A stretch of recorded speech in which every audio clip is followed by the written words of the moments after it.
Hello everyone, आज हम बात करेंगे स्टैटिस्टिकल इंडिपेंडेंस की। तो स्टैटिस्टिकल इंडिपेंडेंस में लिखा गया if we have a system having n number of particles now consider n1 n2 n3 है कि इसके पास n सिस्टम्स हैं और लार्ज नंबर ऑफ पार्टिकल्स हैं, वो क्लोज्ड हैं। और आगे लिखा है क्लोज का मतलब होता है जो पार्टिकल अपनी एनर्जी को शेयर नहीं करते हैं ना वो इंटरेक्ट करते हैं। अगर हम कंसीडर कर लेते हैं सब सिस्टम को तो उनकी वो क्लोज माने जाएंगे। ठीक, वो क्लोज नहीं माने जाएंगे बल्कि वो क्वासी क्लोज माने जाएंगे। मतलब कि जो सिस्टम होगा आपके पास वो स्टैटिस्टिकली इंडिपेंडेंट होगा एक दूसरे की। तो बताते हैं इन्होंने क्या लिखा है यहाँ पे। इन्होंने यहाँ पे बोला है कि हम कंसीडर कर लेते हैं हमारे पास कोई एन सिस्टम है और यहाँ पे एन सिस्टम जो होगा वो क्या होगा, क्लोज्ड होगा। और उसके जो पार्टिकल्स होंगे वो n1 n2 n3 n4 n5 सारे उसके पार्टिकल्स सो ऑन तक हो सकते हैं। ठीक है, सारे उसके पार्टिकल्स हैं। और क्लोज्ड का मतलब होता है जो कि ना एनर्जी शेयर करते हैं आपस में, मतलब जो एनर्जी शेयरिंग नहीं होगी और ना तो क्या कहते हमारे पास वो मतलब इंटरचेंज करेंगे, ना तो वो इंटरचेंज होंगे,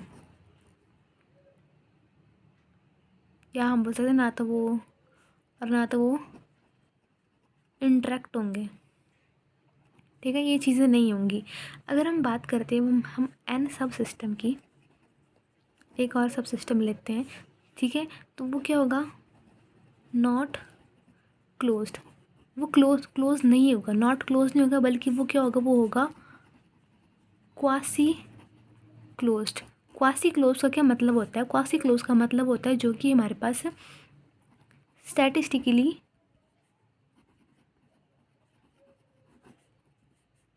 इंडिपेंडेंट होते हैं। ठीक है, अब हम सपोज कर लेते हैं, देखो यहाँ पे क्या लिखा है,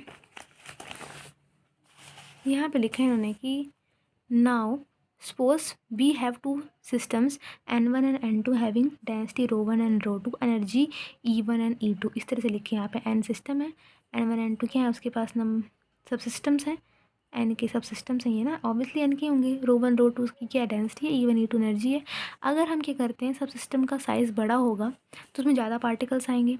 ठीक है, ज़्यादा पार्टिकल्स आएंगे तो आपस में अट्रैक्ट होने की कोशिश करेंगे, इंटरेक्ट होंगे। देखो ये लिखा है मैंने ये, ठीक है, n1 n2 इंटरेक्ट होंगे।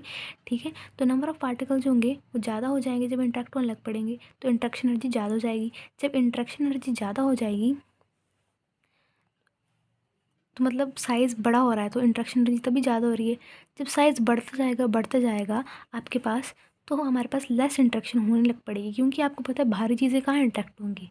ठीक है, जब ज़्यादा पार्टिकल इकट्ठे मिल जाएंगे तो वो इंटरेक्ट हो रहे हैं, जब वो मिलने के बाद जब वो भारी हो जाएंगे, बहुत ज़्यादा हो जाएंगे, तो वो इंटरेक्ट नहीं हो पाएंगे। तो उसको उस चीज़ को हम बोलेंगे क्वासी क्लोज स्टेट। मतलब ये बहुत ज़्यादा स्लो प्रोसेस होता है। ठीक है, अगर D P D Q element ले लेते हैं, वॉल्यूम के बारे में बात करें तो DP1 DQ1 पार्टिकल 1 की बात हो रही है, DP2 DQ2 पार्टिकल 2 की बात हो रही है। ठीक है, वॉल्यूम एलिमेंट है फेस स्पेस में। तो प्रोबेबिलिटी डिस्ट्रीब्यूशन DW से नोट करते हैं, कैसे आ जाएगा, DP1 DQ1 DP2 DQ2, इनको कंबाइन कर लो।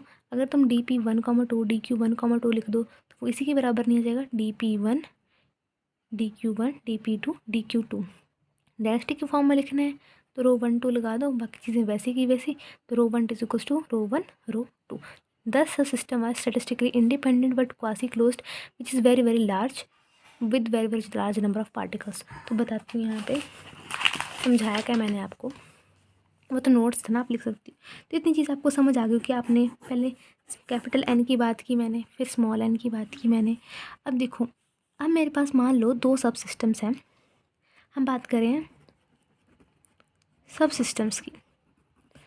दो सब सिस्टम्स हैं, मतलब जो n था वो क्या था, मेरे पास सिस्टम था, तो उसी के आगे दो सब सिस्टम आएंगे। ये n से, ये देखो ये कैपिटल N था सिस्टम, सब सिस्टम स्मॉल n था, तो कैपिटल N सिस्टम है, इसको क्या है, इसके दो सब सिस्टम्स आएंगे, n1 n2। ये क्या है, ये सब सिस्टम है, ये भी सब सिस्टम है हमारे पास।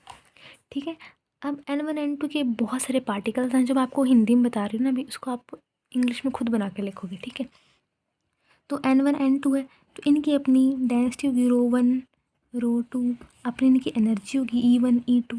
जब हमारे पास अब n1 n2 क्या है, सब सिस्टम्स हैं, ये N1 सब सिस्टम है, ये आपके पास N2 सब सिस्टम है। इसके पास बहुत सारे पार्टिकल्स हैं, इसके पास भी बहुत सारे पार्टिकल हैं।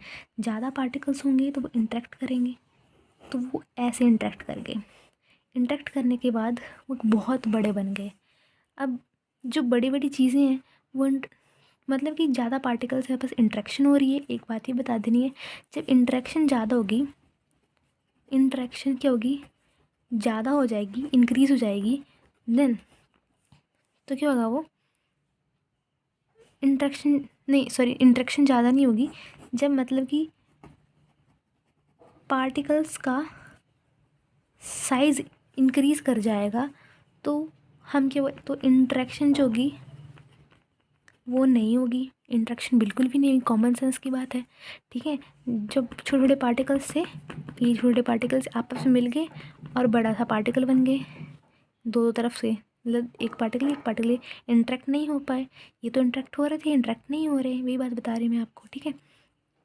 तो इंटरेक्शन तो पॉसिबल होगी नहीं, तो उनको हम बोलते हैं क्वासी क्लोज्ड स्टेट। ये बहुत ही ज़्यादा स्लो प्रोसेस होता है, बहुत ही स्लो प्रोसेस होता है ये, ठीक है। अगर हम बात करें, अगर हमने बोला कि हमने, अब देखो नंबर ऑफ़ पार्टिकल्स होंगे, तो पार्टिकल्स का क्या होगा, अपनी पोजीशन होगी, अपना मोमेंटम होगा, ठीक है। तो हमने पी के 2 कोऑर्डिनेट्स ले लिए हैं, ठीक है। तो अब इनको मैंने शो करना है, कैसे लिखूँगी, देखो वॉल्यूम एलिमेंट की फॉर्म में तो होगा डी पी, डी क्यू मैं कैसे लिखूँगी, dp1, पार्टिकल 1 की बात हो रही है, dq1, dq2 particle 2, dp2, dq1, ये चीज़ें आ जाएंगी आपके पास, ठीक है। जो मैंने ये लिखी हुई है एक्चुअल में, ये देखो ये चीज़ लिख रही हूँ मैं, ये चीज़ वॉल्यूम एलिमेंट अगर आपके पास, सो अगर हम इन dp1, dq1, इन सभी चीज़ों को अगर मैं मान लो कंबाइन कर लेती हूँ तो क्या बन जाएगा, dp1,2 और dq1,2। तो उसी को इसी फॉर्म में लिख दो जिसे लिखा है, ये चीज़ ऐसे। अगर अब मैं डेंसिटी की फॉर्म में लिखूँगी तो क्या, यहाँ पे ρ12 लगा दूँगी, एंड में ρ12 इक्वल्स टू ρ1 ρ2 कर दूँगी। सो ये था आपके पास, एक बार ध्यान से देख लो, स्क्रीनशॉट वगैरह लेना है तो वो ले लो, ठीक है। बहुत आसान चीज़ समझाई है मैंने आपको, ये देखो। Thank you so much.